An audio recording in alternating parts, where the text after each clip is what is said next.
Hello সবাই, আজকে সানরাইজের একটি পর্বে আমি আপনাদের সাথে শেয়ার করতে যাচ্ছি একেবারে অদ্ভুত একটি খাবার নিয়ে।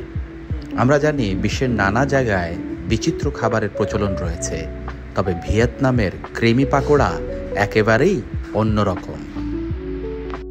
ক্রিমি, হ্যাঁ ঠিকই শুনেছেন। আজকের ভিডিওতে আমরা এই অদ্ভুত ও সাহসী খাবার সম্পর্কে জানব। কেমন স্বাদ তার, কীভাবে এটি প্রস্তুত করা হয় এবং কী ধরনের অনুভূতি দেয়, সবই জানব। চলুন শুরু করা যাক।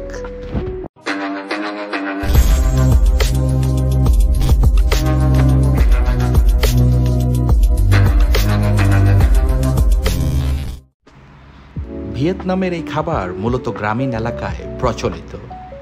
জুয়ং চেন জিয়ং নামে পরিচিত এই পাকোড়া তৈরি হয় বিশেষ ধরনের ক্রিমি থেকে, যা ডিম, কর্নফ্লাওয়ার ও নানান সবজির সংমিশ্রণে তৈরি হয়।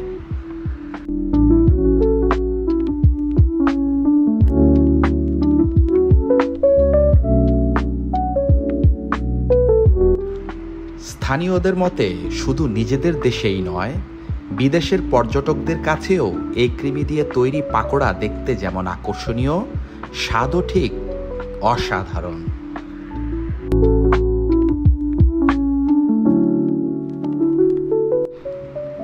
তবে এই কৃমি মানুষের পেটে জন্ম নেওয়া সেসব কৃমি নয়। নদীতে কিংবা ধান খেতে প্রাকৃতিকভাবে যেসব কৃমি হয় সেগুলো। তবে বর্তমানে এসব কৃমি চাষাবাদ করা হচ্ছে। এই কৃমিগুলো ধরতে রীতিমতো জেলেদের মতো পানিতে কষ্ট করে মাছের মতো করে ধরতে হয়। তার জন্য অনেক নিয়মকানুন রয়েছে।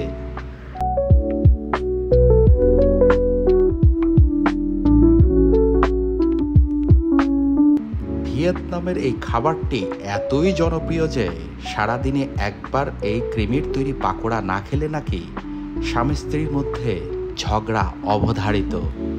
তাই ভালো লাগুক আর না লাগুক, সারাদিনে পুরুষ মহিলা এই খাবার একবার হলেও খান।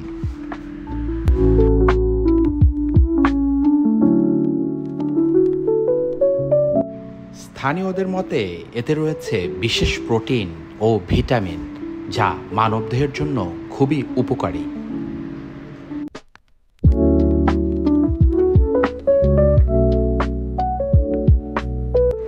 এই ক্রিমির পাকোড়া তৈরি করার জন্য প্রথমে ক্রিমিগুলিকে সংগ্রহ করা হয়, তারপর সেগুলি ভালোভাবে ধুয়ে পরিষ্কার করা হয়। এরপর সেগুলি ডুবো তেলে ভালোভাবে ভাজা হয়, যাতে সেগুলো মচমচে হয়। এমনকি সেগুলোর ভেতরে মশলাযুক্ত মিশ্রণ, কর্নফ্লাওয়ার, ডিম ও নানান ধরনের সবজি থাকে, যা একে আরও সুস্বাদু করে তোলে।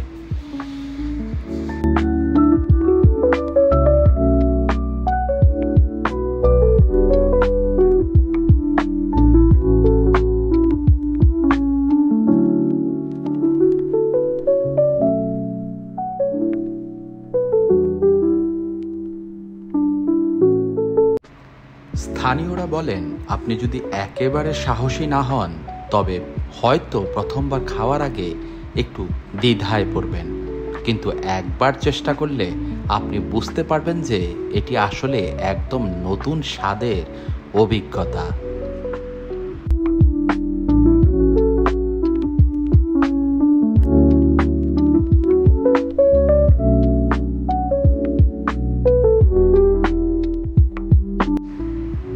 তাহলে আজকের ভিডিও এখানেই শেষ। আপনি কি ক্রিমি পাকোড়া খেতে চান, কিংবা আপনার কোনো অদ্ভুত খাবারের অভিজ্ঞতা আছে? নিচে তাহলে কমেন্টে জানাতে ভুলবেন না।